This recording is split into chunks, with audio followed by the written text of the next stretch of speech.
40년 동안 고집스럽게 신장병만 전문으로 치료하고 있는 백운당 한의원 김영섭 원장입니다. 저는 현재 우리 가업으로 13대째 지금 한의원을 이어가고 있습니다. 벌써 40여 년 전의 일이다. 대대로 전해 내려오는 가전비방은 신장병 치료의 새 지평을 열기에 충분했다. 치료가 빠를수록 효과는 우수했다. 하지만 혈액투석을 해야 할 정도로 신장이 망가졌을 때는 백약이 무효였다. 좋은 방법이 없을까? 한의사로서는 드물게 신장병 치료에 매진했던 백운당 한의원 김영섭 원장이 그 방법을 찾기 시작했던 이유다. 그러면서 비로소 연구 대상으로 삼았던 것, 바로 침향이었다. 김영섭 원장은 문헌에는 존재하지만 그 실체도 그 약효도 많은 부분 베일에 쌓여 있어 비밀스런 존재로 통하던 침향을 알게 된 것은 일생일대의 행운처럼 느껴진다고 말한다. 왜일까? 40여 년간 침향 연구를 통해 자타공인 침향 박사로 통하는 김영섭 원장이 신장병에 침향을 쓰는 이유를 들어봤다. 또 이제 이 중에서 제가 이제 침향을 상당히 많이 다루고 있는데, 침향은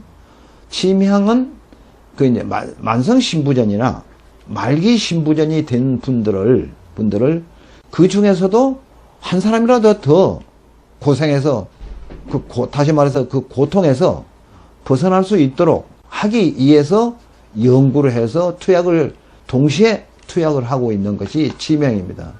나름대로 상당히 좋은 성과가 현재 유지되고 있다는 것을 제가 충분히 말씀을 좀 드릴 수가 있고요. 천년을 사는 나무가 만들어내는 영약, 침향을 두고 하는 말이다. 아열대성 교목으로 알려진 침향나무가 그렇게 긴 세월을 살 수 있는 비결은 뭘까? 이것이 침향이다의 저자 김영섭 원장에 따르면 침향나무의 독특한 자기방어 수단이 중요한 역할을 하기 때문이라고 말한다. 해충이나 바이러스 또는 물리적인 위력 등으로 침향나무에 손상이 생기면 끈끈한 진액을 분비하는데, 이렇게 분비된 진액은 상처 부위에 치유작용을 하는 동시에 딱딱하게 굳어지면서 상처 부위를 감싸는 놀라운 현상이 일어나기 때문이다. 그렇게 외부 손상으로부터 자신을 지켜내고 치유하려는 안간힘이 침향의 수명을 1000년이나 살게 한다는 것이다. 딱딱하게 굳어진 수지 부분은 침향의 탁월한 양리작용을 나타내는데, 그 향과 양리작용은 약재 중에서 최고로 꼽을 만큼 희귀하고 특별하다는 게 김영섭 원장의 말이다. 김영섭 원장은 침향의 탁월한 효능은 대체할 만한 것이 없을 만큼 특별하다고 말한다. 침향의 뛰어난 약성은 견줄 데가 없기 때문이다. 신장 기능, 간 기능, 폐 기능, 소화기 개통까지 오장육부를 관통할 만큼 뛰어나다는 것이다. 몸속의 기를 조절하고 혈행을 촉진하는 약효까지 최고 중에 최고라는 것이다.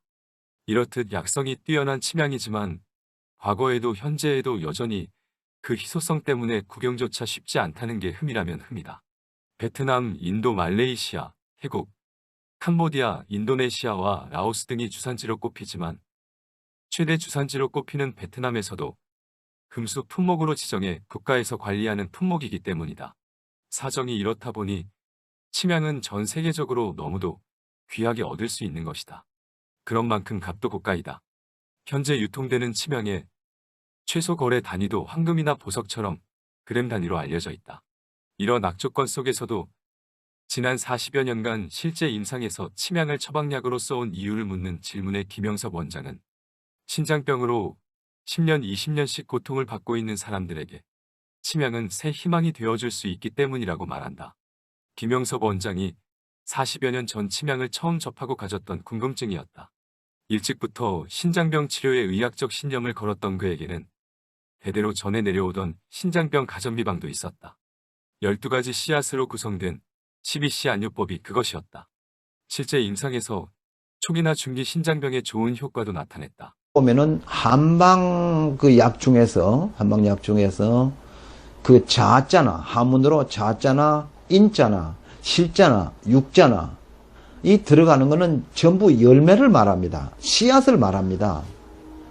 그것이 신장을 이제 좋게 만드는 데 역할을 하고 있죠.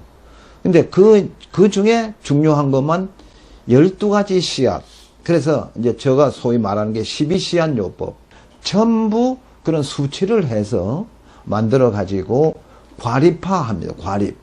신장에 어떤 염증이나 질환이 생겼을 때는 첨약, 다시 말해서 한약으로 때린 약을 못 먹게 하고 저는 주지도 않습니다. 왜냐?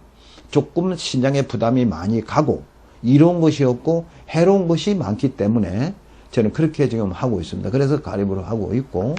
하지만 중증으로 진행된 신장병이나 혈액투석을 받아야 할 정도로 신장 기능이 망가졌을 때는 한계가 있었다.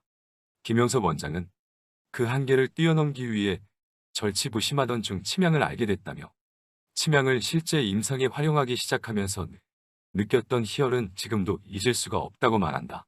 병원 검사상 50에서 70% 신장 기능이 상실되었을 때도 CBC 안요법과 침양을 병행해서 투약하면 치료 효율이 훨씬 높게 나타났다. 말기 신부전으로 신장 기능이 10에서 15%밖에 남아있지 않은 경우에도 증상 완화에 도움을 주기도 했다. 이 같은 결과 앞에서 울고 웃으며 신장병 치료에 올인해왔다는 김영섭 원장. 최고의 약재인 침양이 너무 희소해서 쉽게 구할 수 없으며 안타까웠던 때도 많았고 어렵게 구한 침양이 신장병 환자의 삶을 회생시켜주는 기적을 경험하면서 전율했던 적도 많았다고 한다. 그렇게 40여 년 동안 침양을 주약재로 신장질환을 치료해 오다 보니 어느새 침양 박사라는 별명도 얻게 됐다. 침양에 관한 의학 정보와 자문을 구하러 오는 사람도 많다. 자타공인 침양 연구에 독보적인 존재로 자리매김되고 있는 김영섭 원장은 최근 1999년 초판으로 발간했던 이것이 침양이다 증보판을 출간하며 침양 전문가로서의 면모를 이어가고 있다. 그런 그에게 최근 불고 있는 침양 신드롬에 대해 물었다. 김영섭 원장은 베일에 가려져 있던 침양이 사람들에게 많이 알려지는 게 반가우면서도 경계의 시선도 거둘 수 없다고 말한다. 1g에 수십만 원에서 그 이상을 호가하고 구하기도 쉽지 않은 침양으로 침양분만을 만들고 침양환을 만들고 침양공진단을 만들어 대중적으로 팔 수 있는 것이 아니라고 보기 때문이다. 김영섭 원장은 침양이 대중 속으로 파고든 것은 기쁜 일이지만 침양의 가치가 훼손되고 변질되고 오용될 수 있음은 크게 걱정스럽다고 우려한다. 김영섭 원장은 한의사로는 드물게 신장병 연구에 매진해온 주인공이다. 대대로 이어진 신장병 치료의 가전비방을 연구하고 발전시켜 CBC 안요법과 침양으로 신장병을 치료하고 있다. 수많은 신장병 치료 케이스를 보유하고 있기도 하며 현재 백운당한 의원에서 진료 중이다.